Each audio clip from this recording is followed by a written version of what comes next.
Istanbul में जारी पाकिस्तान अफगानिस्तान मुज़ाकरात में रुकावट।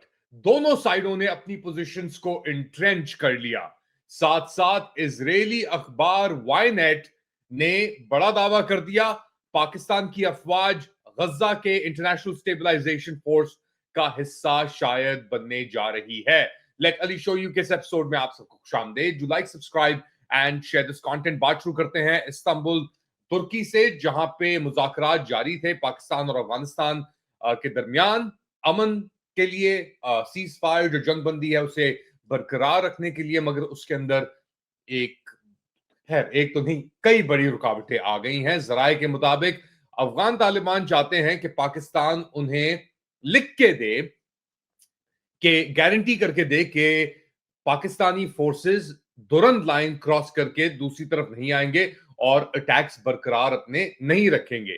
दूसरी जानिब पाकिस्तानी टीम चाहती है कि जो तहरीक तालिबान पाकिस्तान है, इसके ऊपर अफगान तालिबान हुकूमत जो है आईईए की, वो अपने क्रैकडाउन जारी रखे और गारंटीज दे पाकिस्तान को कि पाकिस्तानी फोर्सेस या पाकिस्तानी एरियाज को टीटीपी टारगेट नहीं करेगी, कि अफगान सरजमीन को तहरीक तालिबान पाकिस्तान के जो दहशतगर्द हैं वो इस्तेमाल नहीं करेंगे। इतनी टेंस सिचुएशन इन मुज़ाकरात के दौरान हो गई, क्योंकि एक तरफ तो अफगानिस्तान कहता है कि हम बॉर्डर को तस्लीम नहीं करते, दूसरी तरफ वो कहते हैं कि जी दुरंत लाइन एक डिस्प्यूटेड एरिया है। अगर ये डिस्प्यूटेड एरिया है तो फिर पाकिस्तानी कहते हैं कि आप एक तरफ तो दुरंत लाइन को तस्लीम नहीं कर रहे और फिर आप कह रहे हैं कि जी हमारे पास कोई पावर नहीं है रोकने की, और फिर आप कह रहे हैं कि आप हमें आके अटैक ना करें।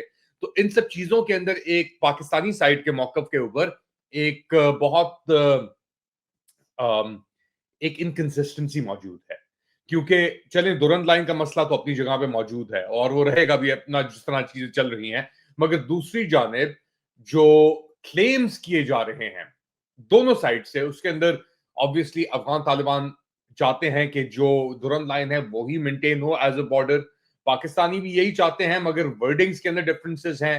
अफगान तालिबान ऑब्वियसली तहरीक तालिबान पाकिस्तान के जो उनके पास लोग हैं मौजूद, उनको वो कहते हैं कि जी ये लोग यहाँ पे रह रहे हैं, इनका कोई ताल्लुक नहीं है पाकिस्तान से एक तरफ, मगर दूसरी जानिब जो तहरीक तालिबान पाकिस्तान के अटैक्स हो रहे हैं वो एक अंदरूनी मामला है या अंदरूनी मसला है इस चीज को लेकर। अच्छा, इतनी डिफरेंसेस हैं इन दोनों साइड्स की पोजीशंस के अंदर, जो मीडिएटर्स हैं, स्पेसिफिकली के टर्किश मीडिएटर्स हैं, उन्होंने भी अपने हाथ उठा लिए। वो कह रहे हैं कि भाई ये तो मसला हमें रिजॉल्व होता हुआ फिलहाल नजर नहीं आ रहा।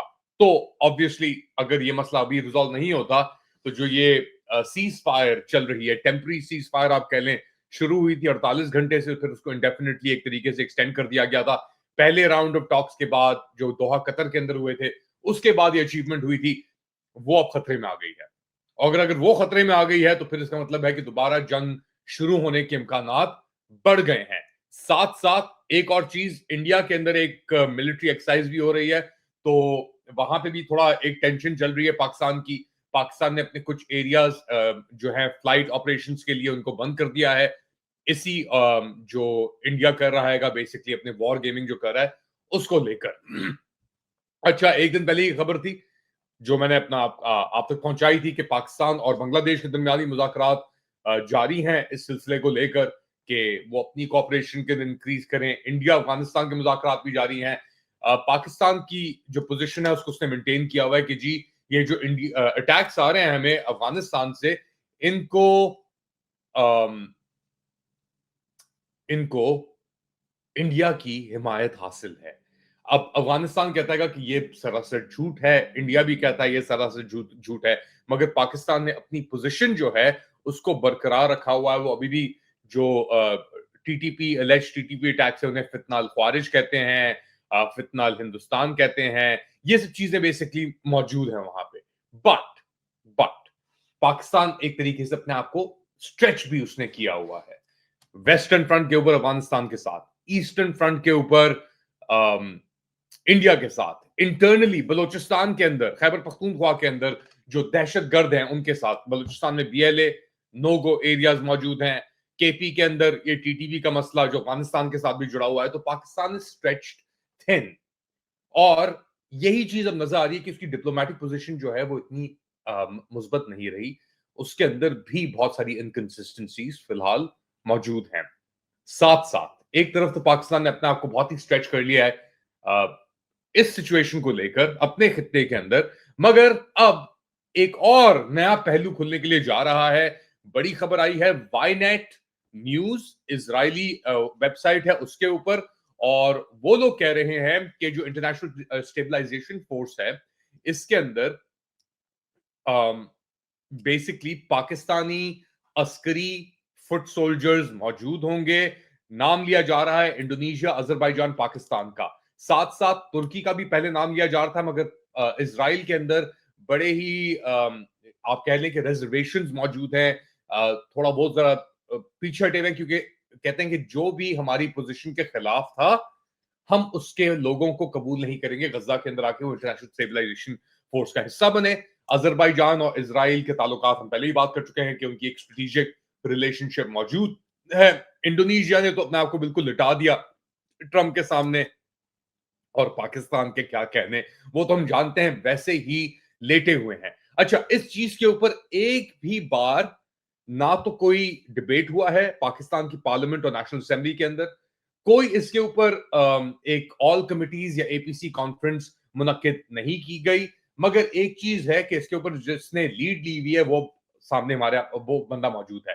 For example field marshal Asim Munir पहुंचे हुए हैं जॉर्डन। वहां पे इनकी जॉर्डेनियन किंग अब्दुल्ला से भी मुलाकात हुई है, और एक माहौल बनाया जा रहा है कि बेसिकली कि पाकिस्तान को किस तरीके से इस चीज के अंदर लाया जाए सामने, और पाकिस्तानी ट्रूप्स को इन्वॉल्व किया जाए। फील्ड मार्शल हमारे जो हैं वो मिस्र पहुंचे हुए थे, वहां पे इनकी इजिप्शियन मिलिट्री से मुलाकात हुई। अब ये जॉर्डन पहुंचे हुए हैं, यहाँ पे इनकी जॉर्डेनियन किंग से मुलाकात हुई। और किसी भी जो प्रेस रिलीज आ रही है उसके ऊपर ये गजा इंटरनेशनल स्टेबलाइजेशन फोर्स का जिक्र नहीं किया जा रहा, by the way. Brotherly country ताल्लुकात इन सब चीजों का, मगर जो इजरायली खबर के आने के बाद ये जो पूरी कार्रवाई हो रही है इसके अंदर एक बात वाज़ेह है कि पाकिस्तान जो इंटरनेशनल स्टेबलाइजेशन फोर्स है उसका हिस्सा बनने के लिए जा रहा है। और अभी इजरायली खबर के बाद तो ये बहुत वाज़ेह हो गई ये बात कि हाँ, शायद पाकिस्तान एक गजा, जो याद रखें गजा अभी भी इजरायली कंट्रोल के अंडर है, तो कोई भी बंदा अंदर अगर जाएगा तो वो इजराइल की सुपीरियोरिटी को, सॉवरेंटी को तस्लीम करके अंदर जाएगा, क्योंकि Israel is the occupying power. और अगर पाकिस्तान ने अपने ट्रूप्स भेज दिए वहां पे as whatever force, international stabilization force, international security force, अगर तो वो अमेरिका और ट्रंप के गजा प्लान के तहत जा रहे हैं, तो एक आप बात खुद भी समझ लें कि ये इजराइल को तस्लीम करने के ही बराबर होगा। अगर ऑफिशियली नहीं तो एटलीस्ट प्रैक्टिकली, इन प्रैक्टिकल प्रैग्मेटिक टर्म्स, अगर आपने अपने वहां पे बंदे भेजे तो इसका मतलब आपने इसराइल को एज ए स्टेटस को पावर तस्लीम कर लिया है गजा के अंदर। ना आपने अपनी 1967 के बॉर्डर्स की बात को तस्लीम किया कि हाँ हम अपने इसराइल को तस्लीम करने के लिए तैयार हैं, अगर 1960 बॉर्डर 67 बॉर्डर्स के ऊपर 6 डे वॉर, प्री 1967 वॉर के बॉर्डर्स के ऊपर अगर फलस्तीनी रियासत बेसिकली वजूद में आती है, वो तो नहीं आ रही। सही, हाँ बाद में देखा जाएगा क्या होगा, मगर अभी अगर आपने अपने बंदे भेज दिए तो वहां पे हमास के साथ आप क्या करेंगे? क्या पाकिस्तानी इजरायली बहस के ऊपर हमास से टैकल करेंगे? और जो ग्रुप्स मौजूद हैं इसराइल के हिमायती ग्रुप्स जो गजा के अंदर मौजूद हैं, जिनको इसराइल फंड भी कर रहा था हमास के खिलाफ, क्या आप उनके साथ लड़ाई करेंगे? क्या आपका मैंडेट होगा?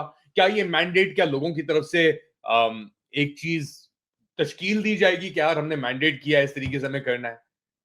Nobody knows. तस्वीरें हमारे सामने मौजूद हैं फील्ड मार्शल की मिस्र के मिलिट्री डिक्टेटरशिप के साथ, जो प्रो इजराइल हाशिमाइट किंगडम है जॉर्डन के अंदर, उनके साथ तस्वीरें अब आ गई हैं। फील्ड मार्शल खुद ही भी बहुत ही इंथुजियास्टिक हैं इस पूरे प्रोजेक्ट के लिए, मगर वो एक बंदा है। यहां पे हम बात कर रहे हैं 25 करोड़ अवाम की, और हम बात कर रहे हैं उनकी नुमाइंदगी की। खैर ये बातें ही है सिर्फ नुमाइंदगी की 25 करोड़ अवाम की, हकीकत के अंदर ऐसा कुछ भी नहीं है। और एक और बार फिर ये सब कार्रवाई हो रही है बाहर, पाकिस्तान के अंदर क्या हो रहा है इस चीज को लेकर? एक अहम मीटिंग हुई है मौलाना फजलुर रहमान की और बिलावल भुट्टो जरदारी, जो पीपल्स पार्टी के हेड हैं। मौलाना फजलुर रहमान जमीयत उलेमा इस्लाम फजलू ग्रुप के हेड हैं। इन दोनों की मुलाकात हुई है।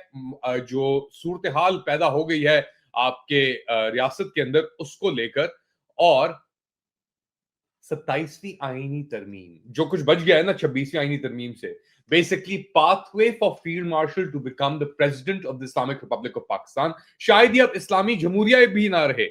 अगर आपने अपने बंदे भेज दिए गजा के अंदर इस इजरायली ट्रंप इजरायली नेतन्याहू की मैंडेट के तहत, तो फिर तो आप ये done, it's a done deal, without debate, zero debate, impose किया हुआ सब कुछ। फॉरेन पॉलिसी तो खैर आप वैसे ही डील कर रहे थे ना फॉरेन पॉलिसी के साथ, जो आपका इदारा था। अब इसको किस तरीके से जस्टिफाई करेंगे? और साथ साथ 27वीं आईनी तरमीम के लिए फजलू भी तैयार है, बिलावल भुट्टो भी तैयार है। वही कैरेक्टर्स जो लास्ट ईयर, पिछले साल, जो ये सब मूवमेंट कर रहे थे 26वीं आईनी तरमीम के लिए, जिसने आपके जुडिशरी को खत्म कर दिया। एसेंशियली एक स्वीप के अंदर आपकी जुडिशरी जो है वो खत्म हो गई 27वीं आईनी तरमीम के साथ। और अभी तक उसके ऊपर वो अल्फाज इस्तेमाल नहीं कर सकता, रन रोना हो रहा है। बेसिकली रन रोना कि ये हो गया, कौन पूछेगा कौन नहीं पूछेगा। मंदो खेल जैसे जजेस आपके ऊपर इंपोज हो गए हैं, अमीनुद्दीन जैसे जजेस आपके ऊपर इंपोज हो गए हैं। ये 26वीं आईनी तरमीम और कॉन्स्टिट्यूशनल कोड बनने के बाद अब ये 27वीं आईनी तरमीम, जो कुछ बच गया है, यानी हड्डियां ही बची हैं ना, चीथड़े ही बचे हैं, उनका भी सफाया होने जा रहा है। ऐसे वक्त के ऊपर जब एक एक अहम डिबेट, एक अहम डिसीजन ली जा रही है जो पाकिस्तान की तकदीर सेट करेगी। तकदीर तो खैर सेट हो चुकी है पाकिस्तान की, तबाही के अलावा आपके पास और कुछ आपको नजर नहीं आ रहा है। इन्वेस्टमेंट आपकी सिफर है। आप मरे हुए लोगों को अपनी कमिटीज में डाल रहे हैं। बिजनेस एलिविएशन हेल्थ कमिटीज के अंदर आपने एक बंदे को डाल दिया, अली हबीब को। अली हबीब था कौन था खैर, व्हाटएवर, वो बंदा मरे हुए उसे 3 साल हो गए। ये आपका लेवल है। आप you are in the middle of a crash. वो कहते हैं ट्रेन क्रैश होने नहीं जा रहा, ट्रेन क्रैश हो चुका है। और आखिरी जो लाइफलाइन अब बची है वो है ये गजा अमन मुआहिदा और डोनाल्ड ट्रंप। और अगर ये चीज फुलफिल हो गई, Pakistani boots on on the ground, Israeli control Gaza के अंदर अगर पहुंच गए, तो फिर पाकिस्तान की क्या हैसियत रहेगी? दुनिया में पाकिस्तान की क्या हैसियत रहेगी? आप लोग क्या समझते हैं? बताएं मुझे कमेंट सेक्शन के अंदर। क्या कहूं? Do like, subscribe and share this content. थोड़ी देर बाद दोबारा हाजिर हूंगा अपडेट के साथ। तब तक के लिए अल्लाह हाफिज।